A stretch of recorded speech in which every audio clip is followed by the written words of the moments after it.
அனைவருக்கும் அஸ்ஸலாமு அலைக்கும். வணக்கம். ஒரு முக்கியமான விடயம் தொடர்பாக உங்களோடு பகிர்ந்து கொள்ள விரும்புகிறேன். உங்களுக்கு தெரியும் தற்போது கல்வி பொருளாதார உயர்தர பரீட்சையினுடைய பெறுபவர்கள் வெளியிடப்பட்டிருக்கின்ற மிக சந்தோஷமான விடயம்.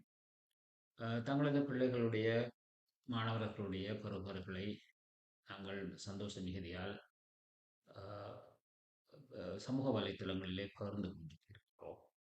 நான் இதற்கு முன்னரும் ஒரு வீடியோ பதிவிலே சொல்லியிருந்தேன். பதிவு செய்கின்ற போது தங்களது பிள்ளைகளுடைய, மாணவர்களுடைய தனிப்பட்ட விவரங்கள் அதிலே வழங்கப்படுகின்றது. உதாரணத்துக்காக சுட்டிலக்கம் மற்றும் தேசிய அடையாள அட்டை இலக்கம் என்பன அங்கு பகிரப்படுகின்றன.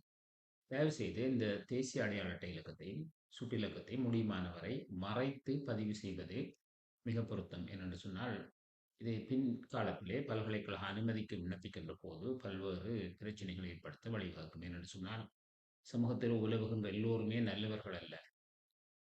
நல்லவர்கள் அதிகமாக இருந்தாலும், நல்லவர்கள் அல்லாதவர்கள் நிறைய பேர் இருக்கிறார்கள். பொறாமை பிடித்தவர்கள் இருக்கிறார்கள். எனவே, அவர்கள் உங்களது பிள்ளைகளுடைய இந்த தரவுகளை பயன்படுத்தி, தேவையில்லாத வேலைகளை பல்கலைக்கழக அனுமதியிலே குளறுபடிகளை ஏற்படுத்தக்கூடிய நடவடிக்கைகளை செய்வதற்கு காத்திருக்கின்றார்கள். எனவே, தயவு செய்து பதிவேற்றம் செய்கின்ற போது, அந்த தனிப்பட்ட தரவுகள் சுட்டிலக்கம் மற்றும் தேசிய அடையாள அட்டை இலக்கம் என்பதை மறைத்து பதிவு செய்யுமாறு உங்களுக்கு ஒரு சிறந்த ஒரு ஆலோசனையாக நான் இதை தெரிவித்துக் கொள்கின்றேன்.